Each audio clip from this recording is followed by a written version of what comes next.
tarde. Por supuesto que vamos a estar analizando qué sucedió ayer en la elección presidencial en Brasil, donde Lula se impuso por 5 puntos, un poquito más, a Jair Bolsonaro, el presidente brasileño, que hizo una mejor elección de lo que preveían las encuestas y van a ir al balotaje, a segunda vuelta, el próximo 30 de octubre, es decir, hay prácticamente un mes, 4 semanas de campaña para el balotaje en Brasil, ¿no? Finalmente el resultado fue Lula con el 48,4% y Bolsonaro con el 43,2%. Es decir, estamos hablando de 5 puntos y algunas décimas más, 5,2 puntos de diferencia. Estamos hablando de unos 6 millones de votos.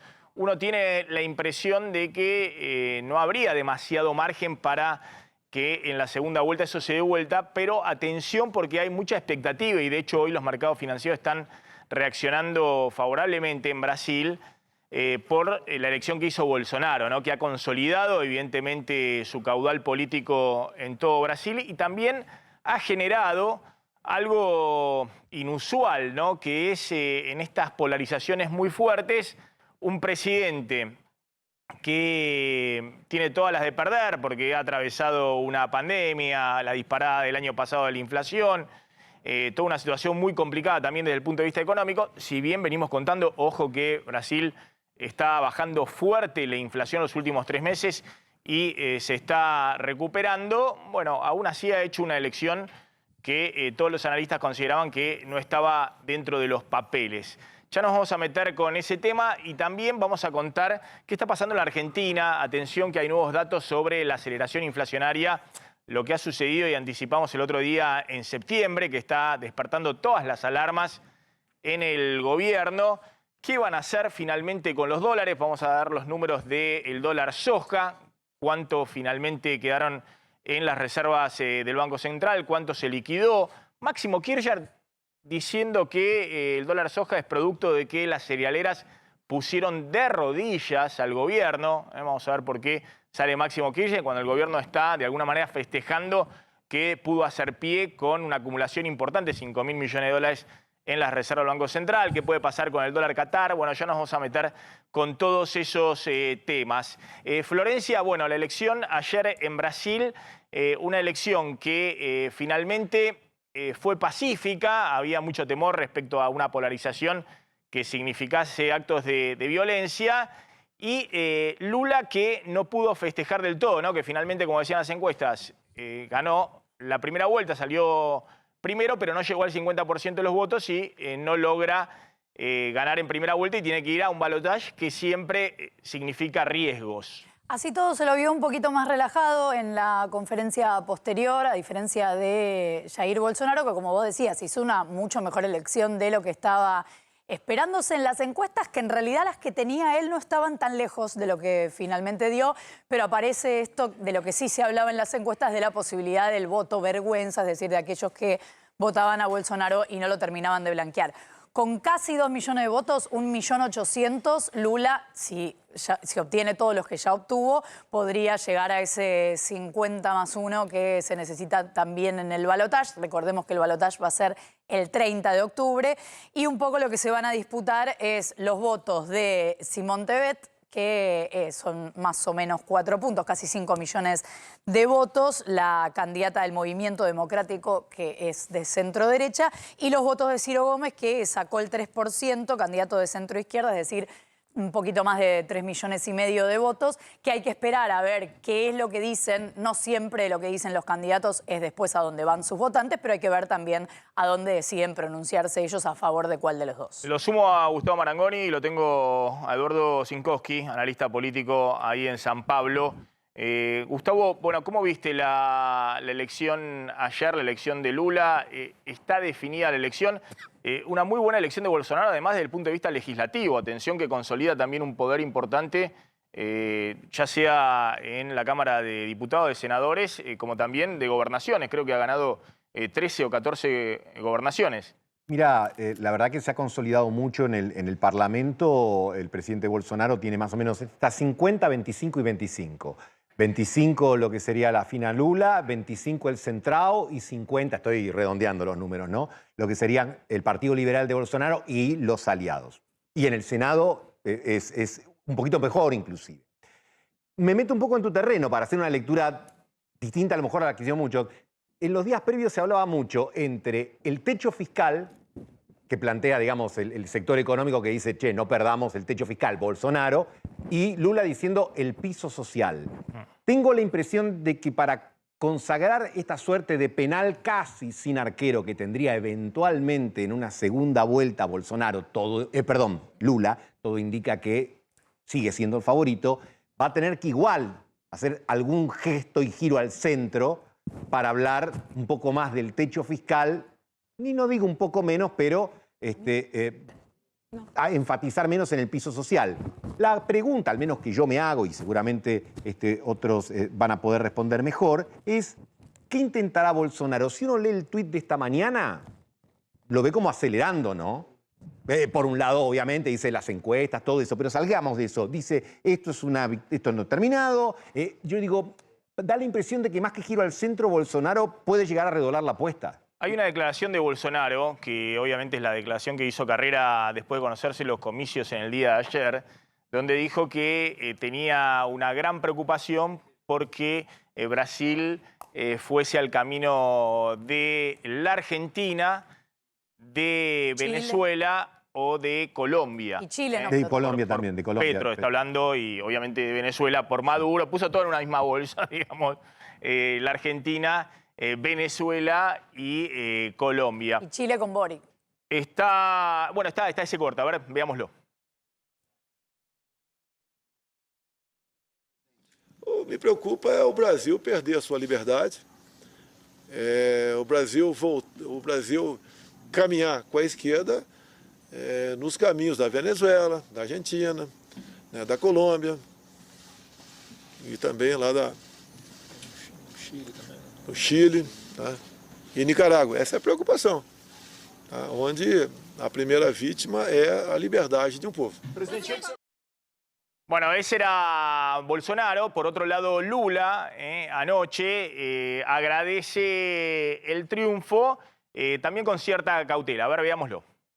Comparações do Brasil que ele construiu e do Brasil que nós construímos, do nosso período de governo, da qualidade de vida do povo, da alegria do povo com o que o povo vive hoje. Eu quero dizer para vocês que começa amanhã a fazer a campanha.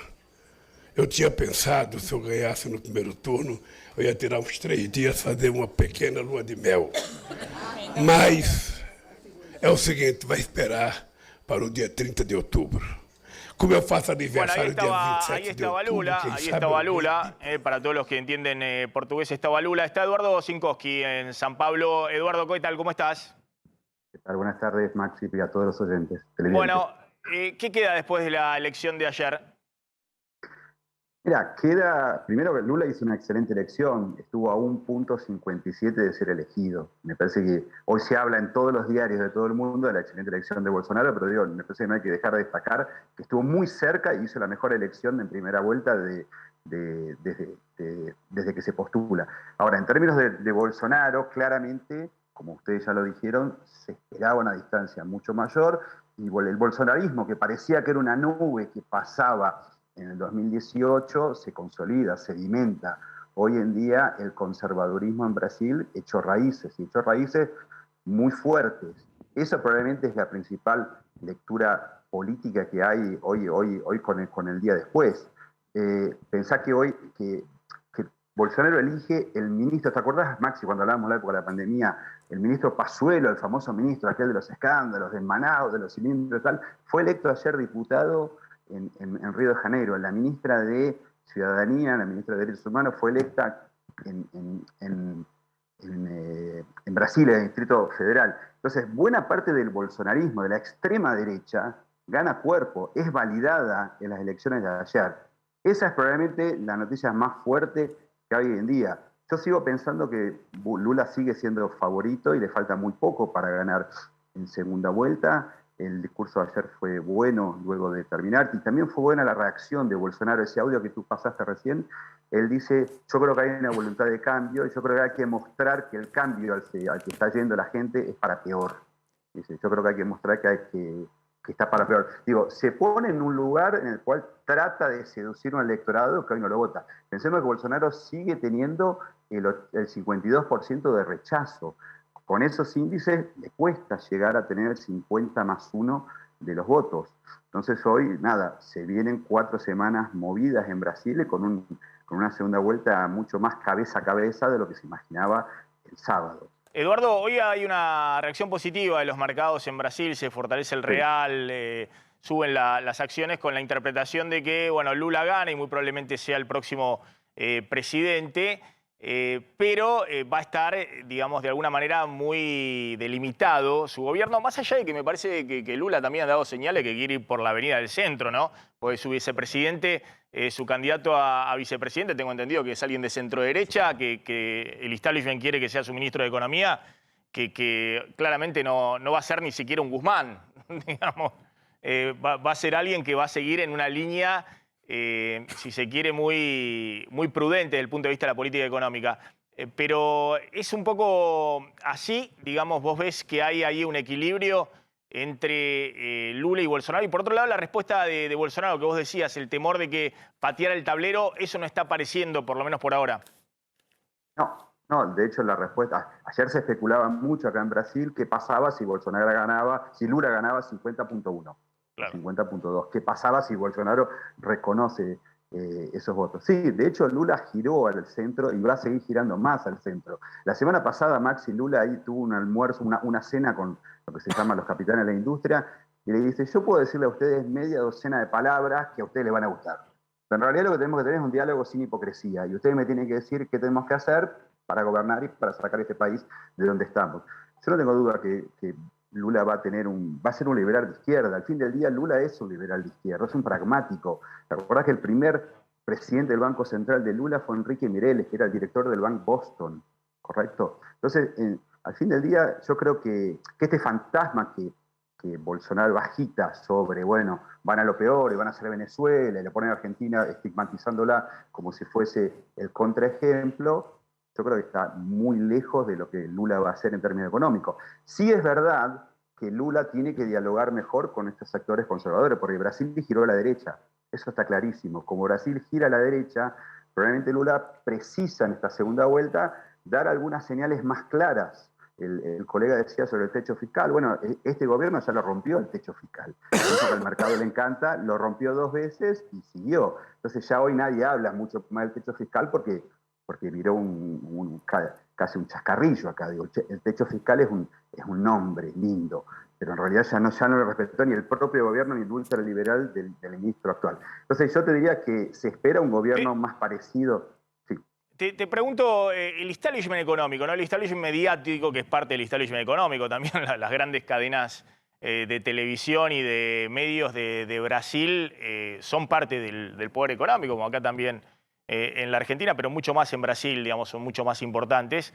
Estaban jugando con Lula, o por lo menos seguían, digamos, masacrando a Bolsonaro. Es un poco así. Ojo, lo mismo pasó en Estados Unidos, ¿eh? El establishment económico jugó con Biden a full, todo el acompañándolo. Todo Silicon Valley, todo... es decir, menos Elon Musk, todo el resto del establishment económico jugó con Biden en contra de Trump. Acá también el poder económico está jugando con Lula en contra de Bolsonaro, ¿o no es tan así?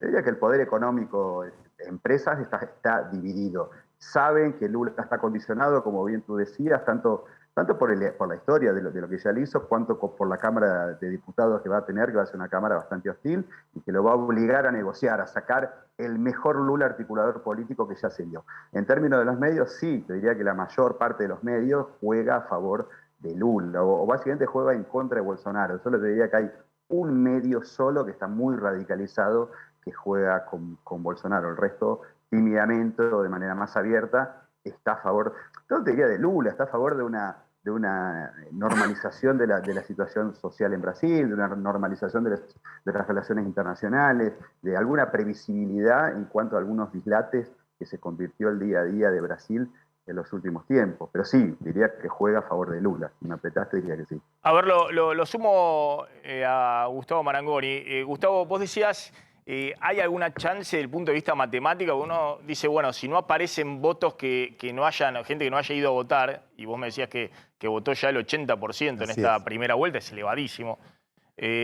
Bueno, uno ve matemáticamente, Lula sacó 6 millones de votos más, hay en disputa alrededor, creo que de 8 millones de votos. Es decir, matemáticamente, aún con que una gran proporción de esos votos, no sé, más de la mitad de esos votos vayan a Bolsonaro, no llega. Todas las cuentas que vos hagas matemáticas terminan en Lula electo. Ahora, simplemente para poner escenarios alternativos, un balotaje puede en parte resetear una elección, porque vos mirás y distribuís los votos de los otros candidatos, de la tercera candidata, y diría, tiene que terminar jugando con Lula, y lo mismo, está a 1,5 puntos, sería lo más sensato y lo más razonable. Pero es una elección y vos fíjate, vamos a poner la historia reciente de Brasil, que haya pasado antes no quiere decir que tiene que volver a pasar ahora, pero los dos presidentes anteriores que fueron por su reelección no perdieron. Tanto Enrique Cardoso cuando fue por su segundo mandato y Lula cuando fue por su segundo mandato. Siempre manejar el gobierno te da algún elemento adicional. Creo que ya se conoció. Claro, pero acá se está cumpliendo la máxima de que los oficialismos pierden. Después de la pandemia no hay nadie que reelija. El primero fue Trump, digamos. Vos sabés que yo sostengo eso, que salvo Macron, que es un poco el que cambia esa regla, pero la excepción que confirma la regla, lo cierto es que en América Latina, América Central, los oficialismos pierden. Ayer esto se volvió a confirmar. Después de la pandemia. Después de la pandemia. Lo que señalo, digo, simplemente, yo no hago profecías, se lo dejamos a los astrólogos eso. Lo que digo es que una elección entre dos potencialidades tan intensas, y voy a tomar un trabajo que siempre recomiendo, un libro de Pablo Stefanoni, que tiene más de 1 año y medio, que en ese momento decía, ¿la rebeldía se volvió de derecha? No es una pregunta, hoy es afirmativo, la rebeldía se volvió de derecha. Hoy ser joven y tener entre 18 y 25 años en general es ser de derecha, no de izquierda. Nosotros estamos acostumbrados a la época de que tatuabas el Che Guevara o eras progre, eras esto. Bueno, hoy pasa,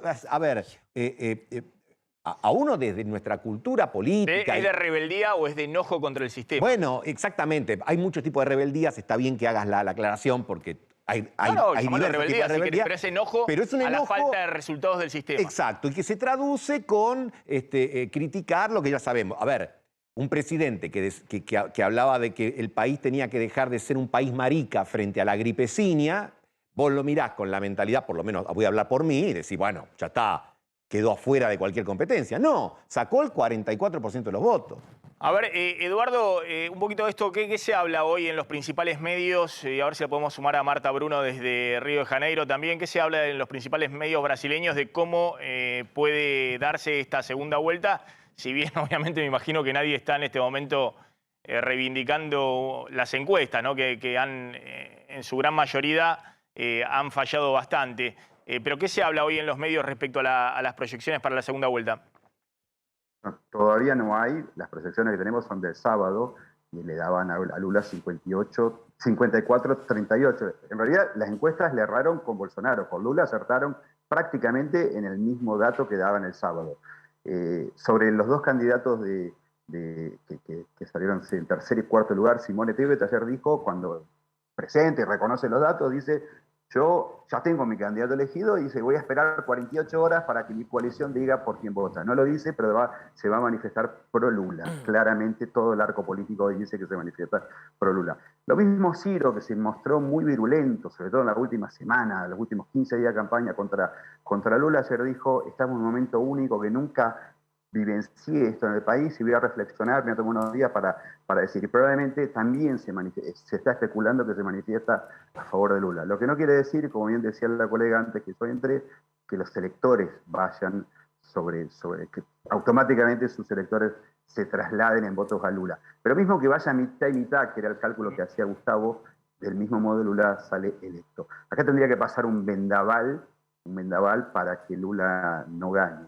Y cuidado que es verdad lo que dice el colega que que nunca un presidente perdió, pero también es verdad que nunca en la historia de Brasil quien gana en primera vuelta no gana en segunda. Todos los que ganaron en primera vuelta ganan en segunda. Entonces, si ya seguimos con esa máxima, Lula sigue siendo el favorito. Por ahí perdió el franco favorito, lo damos todo como que ganaba seguro y hoy hay alguna duda más, pero sigue siendo el favorito. La suma Marta Bruno desde Río de Janeiro, como se está viendo el día después ahí desde Río, una ciudad tan bonita, pero también los dos estados, si se quiere, más poderosos económicamente, ¿no? Vos estás en San Pablo y Río de Janeiro. Tengo entendido que en esos dos estados ha ganado un candidato, por lo menos en primera vuelta, afín a Bolsonaro. ¿Eso es así? Exactamente, Marta. Maxi. Buenas tardes, gracias por la invitación. El gobernador de Río de Janeiro es un aliado importante del presidente Bolsonaro y ganó ya en la primera vuelta, sacó casi unos 30% de puntos percentuales sobre su adversario, que es un candidato de izquierda apoyado por Lula, y en San Pablo el candidato de Jair Bolsonaro va a la segunda vuelta y a pesar de todo lo que decían las encuestas, que saldría en segundo, pero sacó la más grande cantidad de votos en San Pablo y va a la segunda vuelta con el candidato apoyado por Lula. Y en ambos estados, Río y San Pablo, Bolsonaro logró elegir a sus senadores. Acá en Río de Janeiro es Romário, el exjugador de fútbol.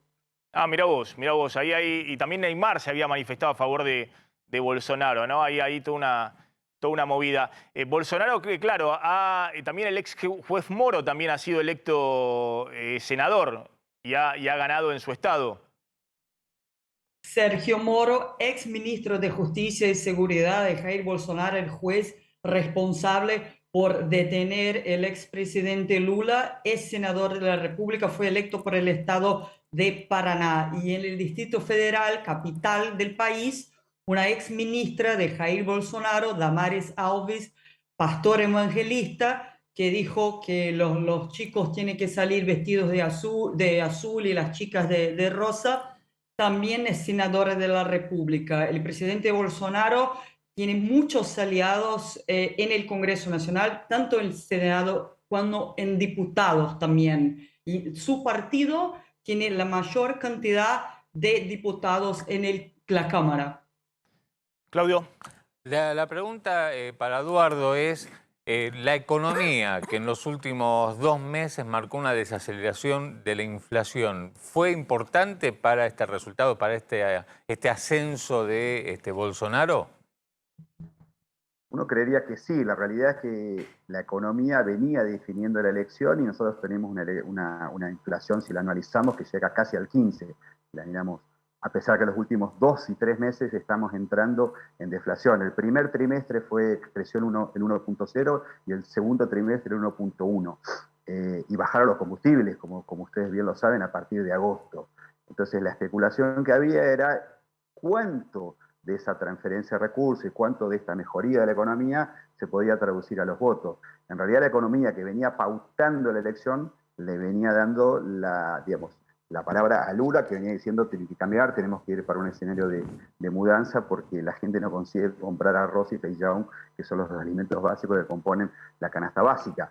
Yo creería que sí, parte del buen resultado de ayer se debe a también un sentimiento de mejora, sobre todo del auxilio Brasil, de lo que era el IFE en Argentina, de 600 reales dolarizados 115 dólares, que se empezó a pagar en junio. Entonces sí parte de eso... Que lo reeditó Bolsonaro. Es decir, el doble efecto, ¿no? Por un lado, una desaceleración fuerte de la inflación. Brasil ha tenido el año pasado inflación por primera vez en mucho tiempo anual de 2 dígitos, arriba del 10%, creo que llegaron casi al 11%. Las proyecciones del Banco Central para este año creo que están en 5. Es decir, con la deflación a partir de julio, van a volver a la inflación normal de Brasil, 5%. Yo vi algunas proyecciones de banco privado que dicen por debajo de eso, 3,5%. Pero el Banco Central creo que está poniendo 5% para este año. Y por otro lado, Bolsonaro, que en junio empieza a dar refuerzos por el tema de la disparada del tema de alimentos, refuerzos de tarjeta alimenticia.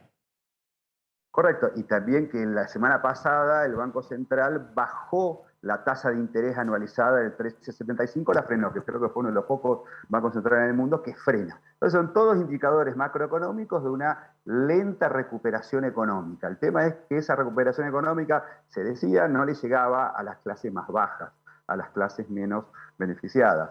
Entonces que todavía, digo, el resabio y la recordación de la inflación alta que tuvimos en los primeros 6 meses estaban pesando muchísimo más. Y de hecho, muchos dicen que si no teníamos guerra de Ucrania, Bolsonaro ganaba las elecciones caminando. Y yo te diría más. Sí, lo pongo en otros términos, ¿no? Aunque es incomparable la situación macro y demás. Si el kirchnerismo quiere tener una chance para el año que viene, tiene que copiarlo a Bolsonaro. Digamos, si no, no hay chance para el año que viene en términos de esa aceleración de inflación y transferencia de ingresos. Pero es incomparable. Argentina no puede hacer lo que está haciendo Brasil. Te hago una pregunta y también la suma Marta y vuelvo con el tema este del Listalo. Porque a veces se confunde la cosa, ¿no? Se ve desde lejos y se dice, bueno, mirá, Bolsonaro es el candidato de los grandes empresarios, del Listalo, y Lula es, bueno, la centroizquierda, los trabajadores y demás, y los sindicatos están tratando de salir adelante. Ahí en San Pablo, el gobernador es también un candidato muy proempresario, ¿no? El que perdió frente al candidato de García. Claro, ganó el candidato de Bolsonaro, pero el gobernador de San Pablo, Haddad. Haddad, que perdió, es un candidato... Rodrigo García se llama el candidato que perdió. Rodrigo García. ¿Es el candidato? Que perdió, el candidato del gobernador actual. Sí, el candidato del gobernador. Ahí, ¿cómo se entiende esa movida? Digamos, que termina perdiendo, digamos, era un opositor fuerte el gobernador de Bolsonaro, pero al mismo tiempo es alguien identificado, digamos, también con la industria de San Pablo y de todo ese núcleo del poder económico. Sí, el candidato de Bolsonaro en San Pablo, como bien lo decía Marta, es el ex ministro de Infraestructura, Tarcisio de Freitas. Y Tarcisio de Freitas fue totalmente impulsionado por esta ola bolsonarista que se dio en los últimos 15 días. Pensá que Tarcisio de Freitas la semana pasada le preguntaron en cuál colegio electoral votaba y no sabía decirlo. De hecho, fue ampliamente, porque es un carioca. Y aparte es toda una metáfora cultural, que un carioca pueda ser gobernador de San Pablo. ¿Sí? Y eso lo produce Bolsonaro, nos guste o no nos guste. Bolsonaro es una figura política fundamental. Y diría, si hoy no estaba Lula del otro lado, Bolsonaro probablemente hubiera ganado en primera vuelta. Mismo después de todo lo que pasó en Brasil con la pandemia, mismo después de los disparates que hubieron económicamente en los últimos años y demás. Pero sí, lo que decís es verdad. El gobernador, en realidad... Lo que le trato de plantear, y que creo que vos me corrijas, Eduardo, que en todo caso conocés bien el PAN y sos encuestador, analista político ahí en San Pablo, que acá no estamos frente al fenómeno de un partido de derecha tradicional. No es la centroderecha de Macri contra Lula, sino que estamos frente a alguien que es un Trump o que eventualmente puede ser, ahora vamos a ver, los apoyos fueron de Bolsonaro, de afuera fueron de Trump, del hijo de Trump y de Milei. Y no llegaron los apoyos de Putin porque le iban en contra. De Netanyahu y de Putin han llegado, pero me imagino que en cables reservados. Exacto, el bolsonarismo a la extrema derecha. Acá lo que hace falta, en realidad también como otro gran aprendizaje, falta un líder de derecha democrático. Hoy tenemos un colectivo enorme de personas en Brasil identificándose con el conservadurismo. Las manifestaciones del 7 de septiembre, hace un mes, fueron enormes. Y una cantidad de gente que está a favor de esas pautas, está a favor de algunas de las ideas que Bolsonaro diga. Lo que tengo que decir es que está a favor de todas las ideas que Bolsonaro diga. ¿Correcto? Entonces, ¿qué pasa? El PSDB, que era históricamente el gran partido de la centro-derecha, Brasil era el partido, por ahí los argentinos se acordarán de Fernando Henrique Cardoso, a pesar que Fernando Henrique era el ala más a la izquierda de ese partido, ¿sí? El PSDB era el partido de la centro-derecha en Brasil. El PSD hoy está prácticamente deshidratado. Perdió la gobernación de San Pablo, ¿sí? Perdió un montón de diputados y senadores, pero era el partido que le daba cauce, era por ahí lo más próximo al macrismo o algo próximo al macrismo. Lo más próximo al macrismo en Brasil es el partido Novo, que en San Pablo había sacado 2,5 millones de votos y ayer sacó 500.000 votos máximo. Ahí se ve cómo pasa una aplanadora de la derecha extrema y barre toda posible construcción que habría en la derecha. Esa es la realidad. Hoy estamos básicamente Después de Bolsonaro queda una isla que se llama Lula y no queda nada más, es un océano de la extrema derecha. Lo sumo Esta es la realidad. a Cristian Balbo, que está ahí en San Pablo, y ahora vamos a ver los apoyos que recibió Bolsonaro de Trump, porque, insisto, digamos, es medio raro, digamos, los apoyos son, voten a Bolsonaro para que no gobierne el comunismo. Ese es el planteo, digamos, un planteo como si fuera antes de la caída del muro. Pero es un planteo que obviamente ha prendido muy fuerte. Prendió con Trump y prende con En España, con Bolsonaro. Ayuso ganó con ese mensaje. Exactamente, o con Vox en España, o con el planteo de la alcaldesa de ¿cómo se llama? La que triunfó en Italia. Bueno, claro, de Giorgio. Sí. Angela Bueno, Meloni, perdón. Ahora, Giorgia Meloni. Giorgia Meloni, exactamente. Es un planteo que sale del esquema tradicional del juego de la izquierda y la derecha. Es un planteo más incluso antisistema, que está cuestionando todo el sistema por los resultados. Y algunos planteaban también, bueno, miren, los sectores progresistas, esto creo que lo leí el fin de semana de un autor, entre comillas, progresista kirchnerista, que la izquierda y la centroizquierda está discutiendo derechos de segunda, tercera, cuarta generación, y los Bolsonaro, los Trump, Giorgia Meloni en Italia respecto a Europa va comida y seguridad al derecho básico, que es la comida y la seguridad, y con eso arrasan, por ejemplo, en Italia en esas elecciones que comentábamos. Cristian Balbo, estás en San Pablo. Uno después de la primera vuelta, te digo, en términos políticos, lo que hemos observado en la ciudadanía es cierto malestar y defraudación, sobre todo por la información que han manejado las encuestadoras y las consultoras, que son los grandes perdedores de esta elección. Lo daban ganador a Lula en primera vuelta, bueno, eso no ocurrió. El electorado brasileño no está acostumbrado como el argentino a que las encuestas digan una cosa y el resultado sea otro. Por eso el malestar que se ha generado. Por otro lado, en materia económica, te cuento, por ejemplo, ¿qué se palpa en la calle? Acá bajó el combustible, Maxi, bajó un 30% el combustible. Hablamos de 180 pesos argentinos por litro. Obviamente eso también ha generado un voto electoral que está vinculado a Bolsonaro en materia económica. Hay deflación justamente por el tema de los combustibles. Ha bajado la desocupación a 8,7%. Sin embargo, más de 13 millones de brasileños trabajan en la informalidad y esa es la gran preocupación. Vemos que aquí en San Pablo, por ejemplo, hay 42.000 personas en situación de calle y se ve, caminamos por esta avenida que es la más importante, te diría, no solo de San Pablo, sino de Brasil, y se ve también esa situación. Otra realidad que hemos observado es que ahora la bandera brasileña ya no identifica a todo el que vive y habita en esta tierra como solíamos observar, ese orgullo de portar la camiseta brasileña, sino que ahora lo identifica a Bolsonaro, básicamente por lo que tiene que ver con los valores patrióticos. En el caso de Lula, la bandera que hemos observado que le identifica es la vermela, es la roja, es la del Partido de los Trabajadores, sobre todo en la zona de favelas y en el nordeste. ¿Qué pasó acá en San Pablo? Bueno, se hablaba de un empate técnico, según las consultoras, que mintieron en mucho. Acá ganó Bolsonaro por más de 7 puntos en lo que es en la zona metropolitana sobre Lula da Silva. De hecho, tuvieron que suspender el acto que iban a hacer en el día de ayer, los festejos por parte de Lula, aquí mismo, muy cerca de este museo. Para dar una referencia, mirá el Folha de San Pablo, es el diario más importante que tiene la región. Una foto con la bandera brasileña justamente identificando a Bolsonaro, los valores patrióticos, el de la familia, el de la derecha, por decirlo de alguna manera, y al lado el rostro de una militante de Lula con ese calco en su pómulo y el color rojo que identifica a el Partido de los Trabajadores. Bolsonarismo demuestra fuerza. Esa es la primera línea de este diario. Bolsonarismo demuestra fuerza. Mirá hacia dónde va el electorado. ¿Qué quiere decir con esto? Cuando se presumía que Lula ya iba a asumir el próximo 1 de enero del 2023, no va a ser así. Hay una segunda vuelta el 30 de octubre. Con esto cierro. Otro dato importante. En 4 horas estaba el resultado electoral, Maxi, por la urna electrónica que cuestionó Bolsonaro, pero a través de la aplicación oficial, más de 100 millones de electores que han votado, el resultado lo tuvieron en 4 horas en esta primera vuelta. Me pregunto, ¿ocurrirá lo mismo el 30 de octubre?